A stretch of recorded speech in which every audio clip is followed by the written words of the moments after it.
প্রিয় শিক্ষার্থী বন্ধুরা এবং সকল ভিউয়ার্সদের এমবি পাঠশালা চ্যানেলে স্বাগত জানিয়ে শুরু করছি নতুন আরেকটি বাংলা রচনা। তোমরা অবশ্যই ভিডিওটি স্কিপ না করে শেষ পর্যন্ত দেখবে।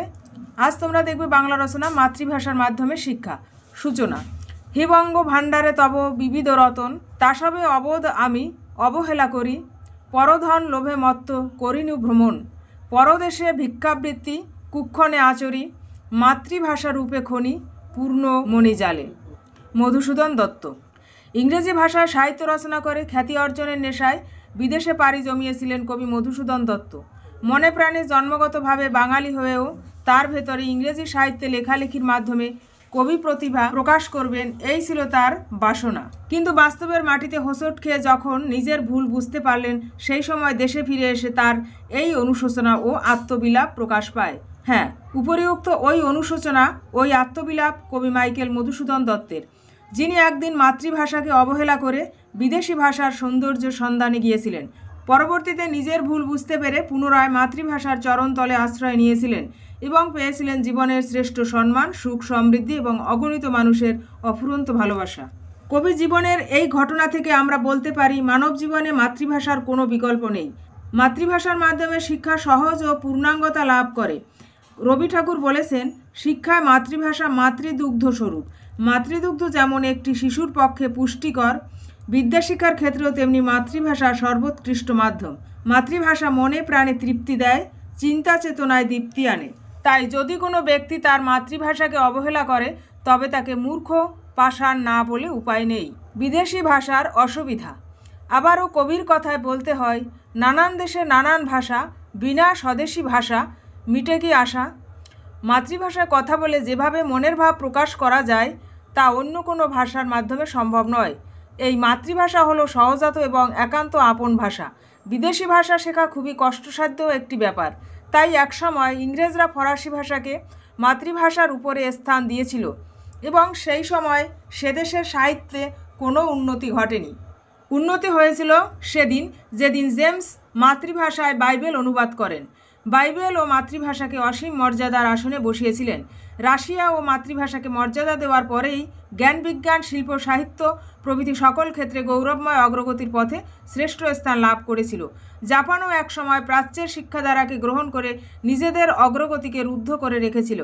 তারপর মাতৃভাষাকে গ্রহণ করেই পুনরায় হারানো সম্মান ফিরে পেয়েছিল।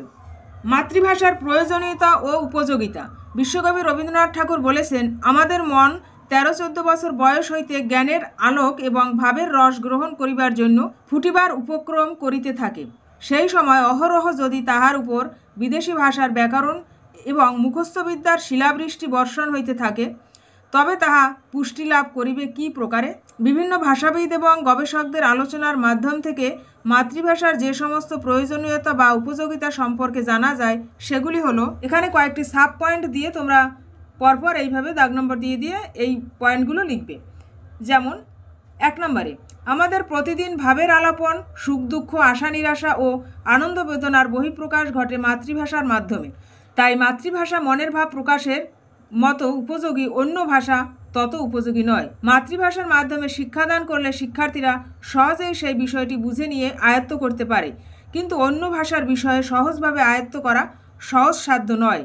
বরং পরভাষা মাধ্যমে শিক্ষালাভ করতে গিয়েই শিক্ষার্থীর দৈহিক ও মানসিক শক্তির অপচয় ঘটে এবং চাপ পড়ে।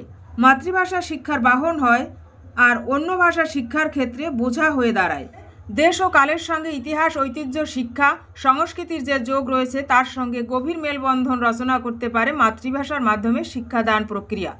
স্বদেশের মাটি ও মানুষের প্রতি শ্রদ্ধাবোধ ও তাদের প্রতি দায়বদ্ধতার চেতনা গড়ে ওঠে মাতৃভাষার মাধ্যমে শিক্ষা গ্রহণ করতে পারলে। মায়ের সাথে, মাটির সাথে, মানুষের সাথে যোগসূত্র গড়তে হলে প্রয়োজন মাতৃভাষার। সবচেয়ে বড় কথা হলো, মাতৃভাষা হলো মায়ের ভাষা, যার চেয়ে সহজ আর কোনো ভাষা হতে পারে না। মাতৃভাষার মাধ্যমে শিক্ষাদান ব্যবস্থা। মাতৃভাষার মাধ্যমে শিক্ষাদান যে একান্ত আবশ্যক, এ বিষয়ে কোনো দ্বিমত নেই। বর্তমানে শিক্ষার প্রাথমিক স্তর থেকে সর্বোচ্চ স্তর পর্যন্ত সকল ক্ষেত্রে মাতৃভাষার মাধ্যমে শিক্ষাদান ব্যবস্থা চালু হয়েছে, প্রয়োজনীয় পরিভাষাও রচিত হয়েছে। তাই বলতে হয়, মাতৃভাষার প্রতি মানুষের শ্রদ্ধা যত দৃঢ় হবে, বিদেশি ভাষার মাধ্যমে শিক্ষাদানের চিন্তা ততই দূর হবে। মাতৃভাষায় মুক্তি আন্দোলন। বর্তমানে ভারতের পার্শ্ববর্তী দেশ বাংলাদেশ বাংলা ভাষার দেশ। এই দেশের নামকরণও বাংলা শব্দ দিয়েই শুরু। বাংলা ভাষার অধিকারের পিছনে রয়েছে এক রক্তস্নাত ইতিহাস। বাংলাদেশ যখন পূর্ব পাকিস্তান ছিল, পশ্চিম পাকিস্তানের সিদ্ধান্তে উর্দু ভাষাকে তারা রাষ্ট্রীয় ভাষাকে মেনে নিতে তারা অনিচ্ছুক ছিল, যার ফলে শুরু হয় পূর্ব পাকিস্তানের উপর পশ্চিম পাকিস্তানের অত্যাচার, লাঠিচার্জ, গুলিবর্ষণ। 1952 সালে 21শে ফেব্রুয়ারি বাংলা ভাষার জন্য প্রাণ দেয় রফিক, শফিক, বরকত, সালাম, জব্বার প্রমুখ ছাত্ররা। 1971 সালে ভাষা আন্দোলনের স্বার্থকে পূর্ব পাকিস্তান হয় বাংলাদেশ নামের একটি নতুন স্বাধীন রাষ্ট্র। ভাষার দাবিতে এমন রক্তক্ষয়ী এবং জীবন দানকারী আন্দোলন পৃথিবীর ইতিহাসে বিরল। বাংলা ভাষা তাদের রাষ্ট্রীয় ভাষা এবং সর্বস্তরে তাদের শিক্ষার বাহন। ইংরেজি ভাষার প্রয়োজনীয়তা। ইংরেজরা তাদের প্রয়োজনে এদেশে এসে ইংরেজি ভাষা প্রচলনে সচেষ্ট হয়। তবে একথা ঠিক যে ইংরেজি শিক্ষার ফলে এদেশের মানুষের চোখে ধরা পড়ল সারা পৃথিবীর প্রতিচ্ছবি। নানা কুসংস্কার আচ্ছন্ন মধ্যযুগীয় অচলায়তনকে বিধ্বংস করল ইউরোপীয় শিক্ষার আলোকে উজ্জ্বলতা। মাতৃভাষা ও জাতীয় শিক্ষানীতি। স্যার আশুতোষ মুখোপাধ্যায়, রবীন্দ্রনাথ ঠাকুর প্রমুখ মনীষীদের প্রচেষ্টায় বিভিন্ন ক্ষেত্রে উচ্চশিক্ষায় বাংলা ভাষায় পঠন পাঠন শুরু হয়। বর্তমানে বিশ্ববিদ্যালয়গুলিতেও বাংলা ভাষার মাধ্যমে শিক্ষার স্বীকৃতি লাভ করেছে। বাংলা ভাষা আন্তর্জাতিক মাতৃভাষার স্বীকৃতি পেয়েছে। অফিস আদালতে বাংলা ভাষার প্রচলন সংস্কৃতির ক্ষেত্রে শুভ সংকেত সূচিত হয়েছে। উপসংহার: জীবন ও শিক্ষার মধ্যে সমন্বয় সাধন করার একমাত্র পথ হলো মাতৃভাষার মাধ্যমে শিক্ষাদান। শিক্ষার সর্বশ্রেষ্ঠ উদ্দেশ্য ও সর্বশ্রেষ্ঠ দান হচ্ছে ব্যক্তিসত্তার পূর্ণ সাধন, আর সেই জন্যই মাতৃভাষার মাধ্যমে শিক্ষাদান হলো সর্বজন স্বীকৃত পদ্ধতি।